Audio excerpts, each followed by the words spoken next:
Alright, so this is the second video of Tim's inner monologue. Today we are going to go over greed and selling your soul. Two very, very important things in today's society. I kind of covered this yesterday in basically explaining that how people get to the top is through fakeness and trying to stand out. And if you constantly just copy someone else that does the exact same thing, then you become like everybody else and it becomes impossible to stand out. And what I've noticed a lot of people will do is they will sell their soul to be able to get to the top.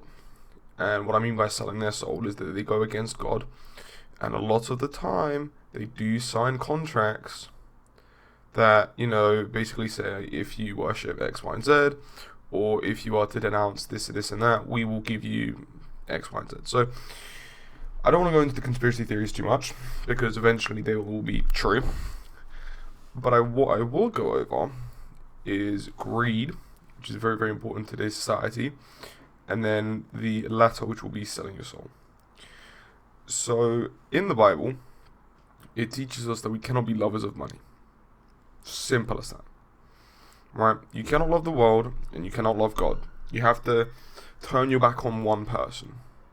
Either you turn your back on God and you face the world, or you face God and you turn your back on the world. There's no ifs or buts. Now the question arises is, well, should Christians make money then? Should Christians strive to be financially free? Should Christians strive to make good amounts of money? And the answer is yes. But what the Bible looks at is where you put money over God. That's the biggest thing. The biggest thing is putting money over God. So, for example, skipping church to do business, not donating enough to the homeless and poor, doing things that go against God. For example, blaspheming to try and make money, or as whole as is, selling your soul, rejecting God, saying, God, I don't want you, and selling your soul to the devil to make more money. And that's what the Bible, worries about us. One of my favorite quotes about greed is in the letter of James. James 5:1-6. Now listen, you rich people, weep and wail because the misery that is coming for you. Your wealth has rotted and moths have eaten your clothes. Your gold and silver are corroded. Their corrosion will testify against you and eat your flesh like fire. And then it then says, look, the wages you failed to pay the workers who have mowed your fields are crying out against you. The cries of the harvesters have reached the ears of the Lord Almighty. You have lived on earth in luxury and self-indulgence. You have fattened yourself in the day of slaughter. You have condemned and murdered the innocent one, who was not opposing you. So I find that within the Bible, obviously it's about treating people equally in the eyes of the Lord, especially when it comes to paying wages and stuff. But it's all about what greed brings you: cheating, dishonesty, soul selling, trying to leg up from everybody else, trying to cheat your way to the top. And that's not what God wants. God wants us to look at money and use it for good. Because you can use money for good.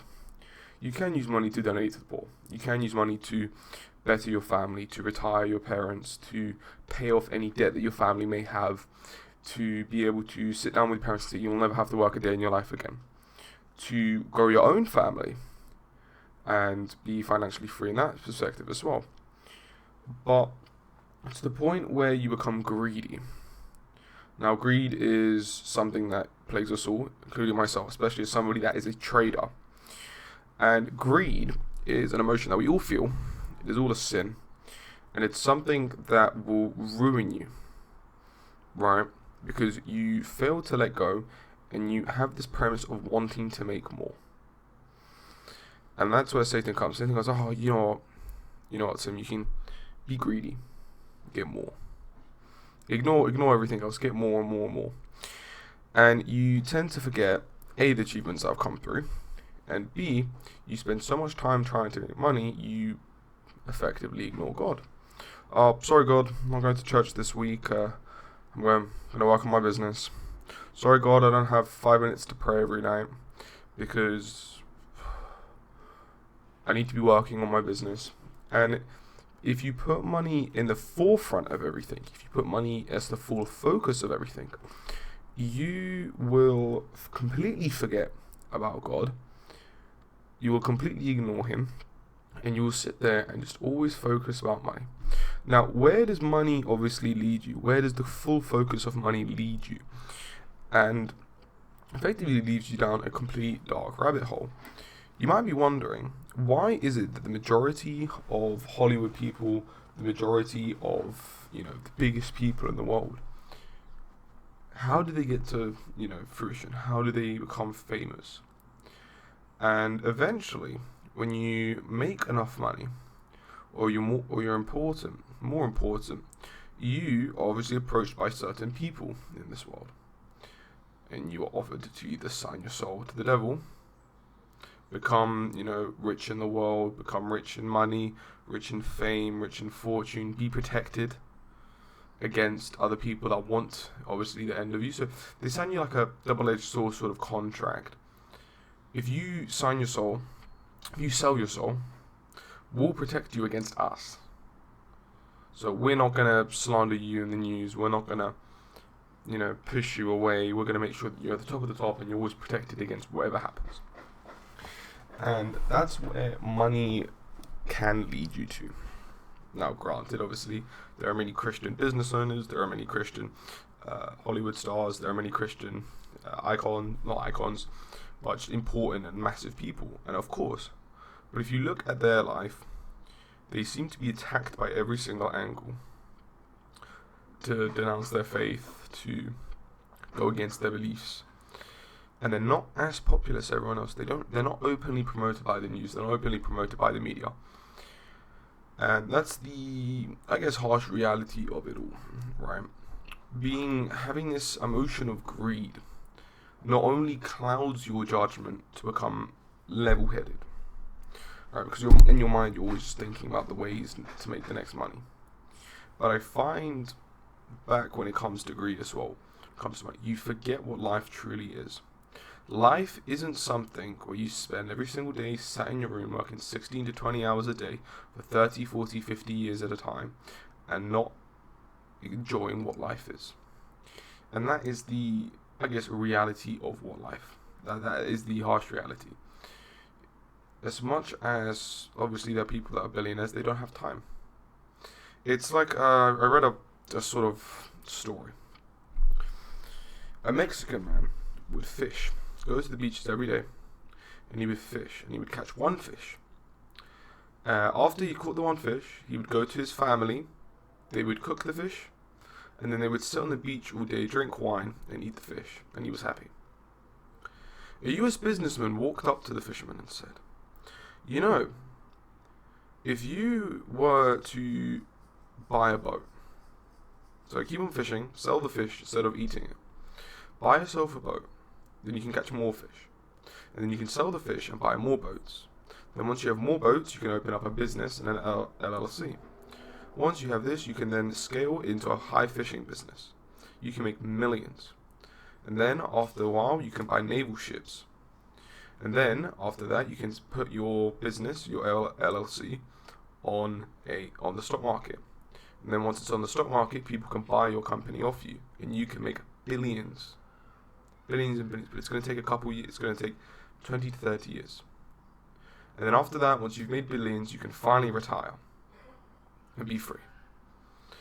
And the Mexican fisherman looks at him and says, and what do I do after I retire? And the fisherman says, well, you can sit on the beach, enjoy, drink wine with your family. And the Mexican fisherman looks at the businessman and says, but I already do that. Why should I spend 30 years working to do the same thing I do now? And that's just the reality of it. Life is there is more purpose to life than sitting in a room, sitting in an office, sitting in a cubicle, working every single day for the rest of your life and not experiencing everything. You can't work 5 days to love 2. You can't work 50 weeks to enjoy 2 weeks. And that's just the harsh reality of it all. Yes, of course, maybe lock yourself in a room, grind, try to make something successful. I've done it. I'm a bit of a shut-in myself.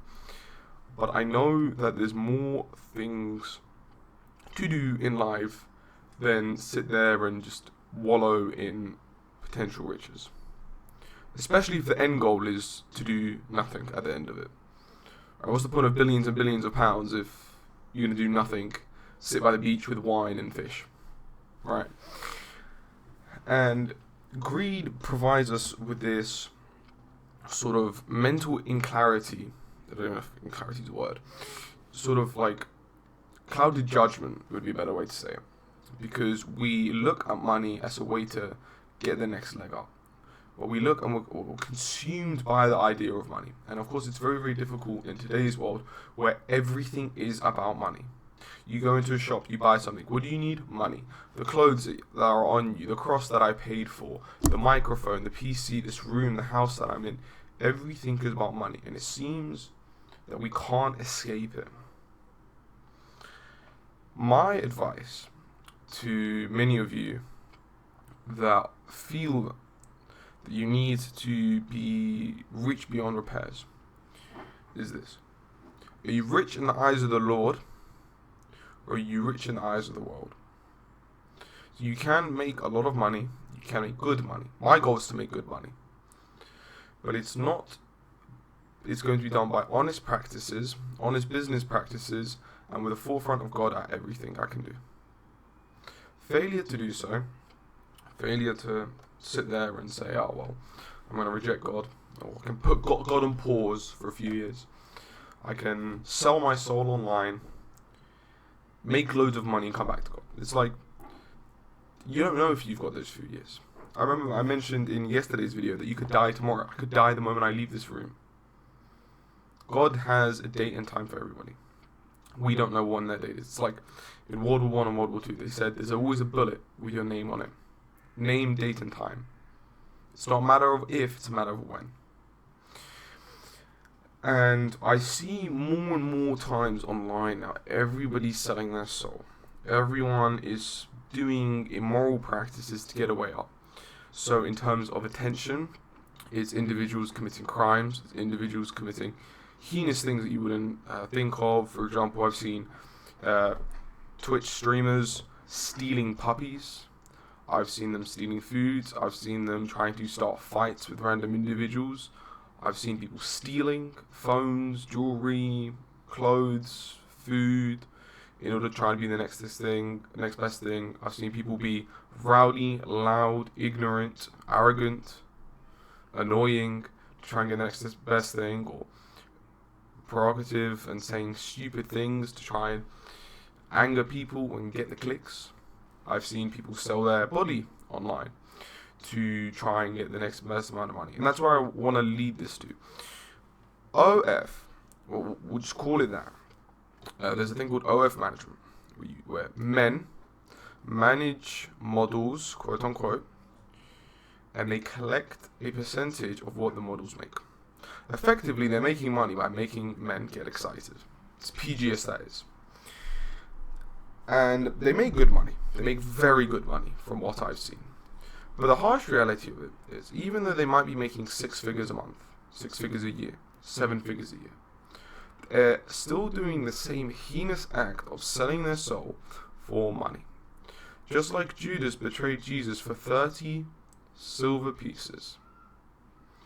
We, or they, sell their soul for the same idea. And the harsh reality of it is, your soul is priceless. There is no price on your soul. There's no amount of money in the world that will determine how much your soul or yourself is worth. Only you put that limitation on. God looks at you and says, no. Your soul, you as an individual process. Only you put limitations on yourself. And this is done through all sorts of usurpery and everything else. So,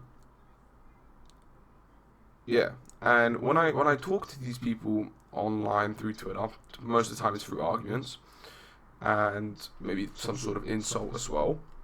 And to the OFM agencies or OF models or people that go to this weird lucrative side of money making, they all have the same thing. They all say the same thing. No, it's broke. You're broke. That's why you don't want to do it. You don't want this money-making method because you're broke. You don't want to do this because you're scared or you're gay or something ridiculous along those lines. And for me, I'd rather be broke in the eyes of the world and be rich in the eyes of the Lord than for it to be the other way around.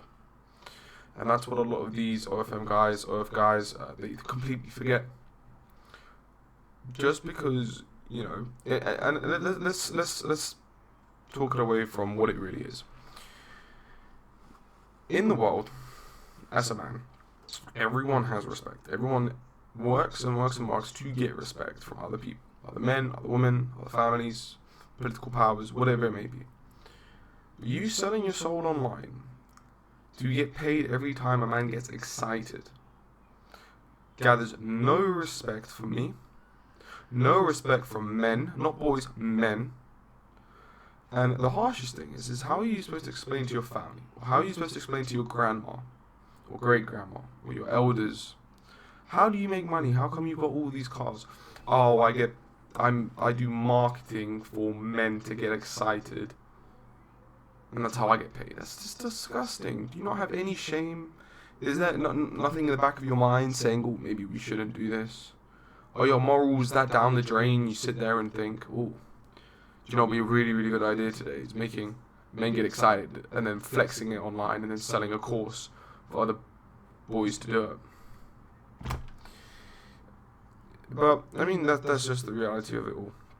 A lot more people have become more self-centered, and that's what greed provides as well. Self-centeredness, selfishness, being unable to look outside of the picture, being unable to look outside of yourself. And my advice for the many that are either trapped in this idea, don't fall for the false promises of money. Don't sit there and think that your whole life is a race to make as much money as you can before the day you die. Don't look at money as a way to use people. Pay the people that you work with a fair wage. Pay yourself a fair wage. And use the money for good. Too many people use money for bad. If you can make good money and use it for good, then it is good. But a lot of the time as well, being able to falsify with what money you have and use it for bad is what will look angry in the eyes of God. There's another Bible verse. Where is it? Here it is. 1 Timothy 16:6-17-19. Command those who are rich in the present world not to be arrogant, nor to put their hope in wealth, which is so uncertain, but to put their hope in God, who richly provides us with everything for our enjoyment. Command them to do good, to be rich in good deeds, and to be generous and willing to share. And in this way they will lay up treasures for themselves as a firm foundation for the coming age, so they may take hold of the life that is truly life. And that's what I want to leave you guys with. Money is something that we can use. Money is something that is, necessary within life. But look at money as a tool to become better, not for worse. And if you are promised a lot of money, a lot of fame, make sure that you're not selling your soul to the devil, to the world, and that you turn away from God. That is what is most important in life. Because at the end of the day, when you're on your deathbed, if you get to your deathbed, or maybe you're in a time where, you're on your deathbed, no amount of money can save you. All the treatments have been done, but it's not working. The only thing you will have left is your soul. The only thing you'll have left is your character. And if you've spent the last 40 years selling your soul online to try and make the next buck, trying to copy everyone, try to be a nuisance, try to be a fake, use it for bad things, then you have nothing. If you sit there and you have nothing, in 40 years you've worked your whole life, you've been a good, kind man, you've always put God in front of it, then that soul is worth 1,000 times more. Okay, so that's the end of today's video. Glad you guys enjoyed. managed to finally sort out the camera. Still, I don't know what to do with this because it's not actually that bright. It's quite nice in my room, but the camera is always mudding it. Anyway, we're going to be hopefully changing a setup soon. I want to move it to the gardens. I want to start recording in wheat fields and forests and things like that, which will come soon. Get a new microphone as well, but I do need money for that. So I do need to work harder in order to produce these nicer videos. But it's been a pleasure. Take care. God bless. I might not record tomorrow because I'm going to be in London. But if not, definitely something Thursday. Take care.